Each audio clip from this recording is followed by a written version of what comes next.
Hello and welcome to this week's edition of CTN Community Update. After months and months of construction, work is nearly complete on the first phase of renovations at Coon Rapids High School.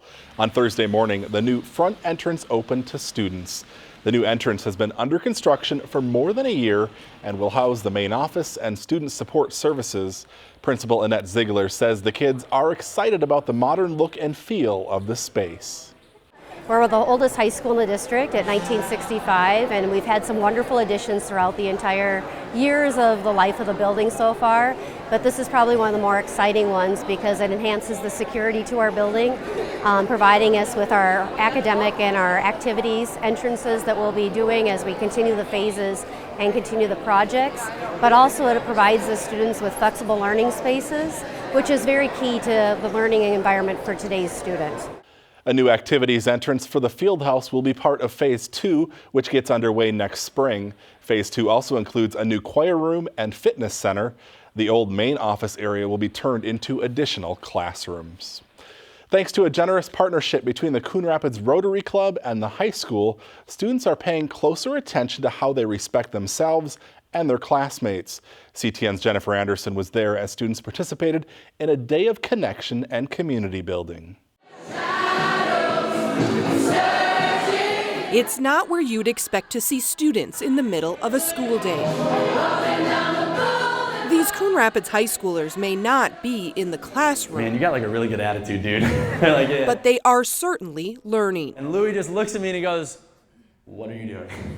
All ninth graders at Coon Rapids High School, along with a select group of junior and senior student leaders, took part in a day-long Respect Retreat. It's become an annual fall tradition for the freshman class. Topics that they hit on are respecting yourself, respecting others, and standing up for respect when you see disrespect happening. Online or in the locker rooms, the bus. 12th grader Alyssa Ross remembers well how important the retreat was to her 4 years ago.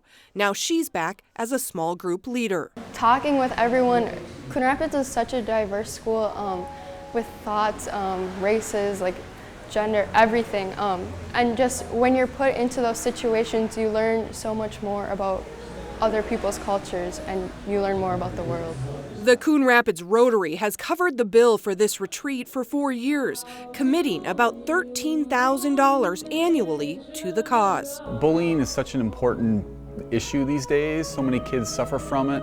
I think this is a great way that we can raise awareness and education and get at the root cause of it. The impact is noticeable. I see them alone, and part of me wants to go up to them. I wish somebody else would have done the same for me. He's not able to make friends like most of us. You never know what you could say to a person that could make their day or that could break their day. You can hear success as students stand and speak, and from the stories teachers share in the days after the retreat. And she was like, "What's different today? Something's different." And a freshman boy turned to her and said, "I grew up yesterday." Call me. It can really have a lasting impact. For Community Update, I'm Jennifer Anderson. The retreat is run by Youth Frontiers, a nonprofit out of Minneapolis that has been hosting character building retreats for 3 decades. A big honor this week for Anoka-Hennepin School Superintendent David Law. On Monday, Law was named Superintendent of the Year by the Minnesota Association of School Administrators during the organization's annual fall conference. It's the 32nd time the award has been given out and the first for an Anoka-Hennepin superintendent. It's incredible. I had a former superintendent of the year tell me that she wishes every superintendent could have this feeling, and me too. It's fantastic to receive this honor. And there's thousands of employees that work with students. I was able to tell the story about what's been happening while I've been here, but really what I told the story of is the work that our staff are doing and the great results our kids are getting. The application process for the award is intense, including the submission of essays on how the district addresses achievement, equity, and culture. Law beat out 7 other superintendents for this year's award. The Coon Rapids Fire Department stopped by all 9 elementary schools in the city for Fire Prevention Week. This year's theme informed kids they can be a hero if they practice one thing at home. CTN's Dan Carpenter has more from Hamilton Elementary. Good morning, boys and girls. These young students are learning. They can all be heroes at home. I'm missing one person. Sparky on his fire truck. Let them know how. It's this year's Fire Prevention Week theme. What else could you have in a fire truck? This year it's not every hero wears a cape. Plan and practice your escape. These firefighters are here to teach life-saving lessons. Oh, his alarm goes off. He gets up. What do you go? What do you do? He goes to his door. What do you do? He feels it. It's not warm. What should you do?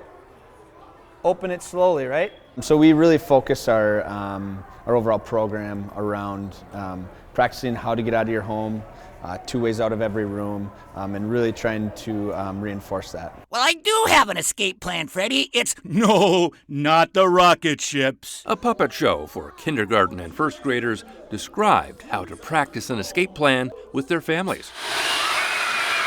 Many of these young heroes have never seen a firefighter in all their gear before. We make it specific to their kind of age. For the kindergartners, first graders, we kind of make it more introductory. We put our gear on, kind of show them who we are. They explained why smoke detectors should be in every room and why you should sleep with your bedroom door closed. When we go to sleep, what turns off? Our nose, right? So that smoke alarm is our nose. Recruiting new heroes to bring fire prevention safety to every home. Dan Carpenter for CTN Update.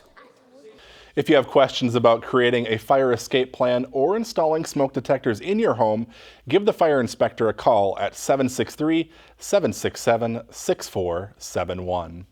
The cold and wet weather is prompting some changes to the annual fire station open houses, which take place Saturday from 10 a.m. to noon. Many of the outdoor activities have been canceled, but residents are still invited to tour the stations, see the trucks, meet the firefighters, and enjoy some refreshments. The Coon Rapids Lions Club held a chili fundraiser for the ACBC food shelf last weekend. The event at Alloy Brewing filled nearly every seat as local Lions served red and white chili along with hot dogs. 126 pounds of canned and dry goods were collected by food shelf staff.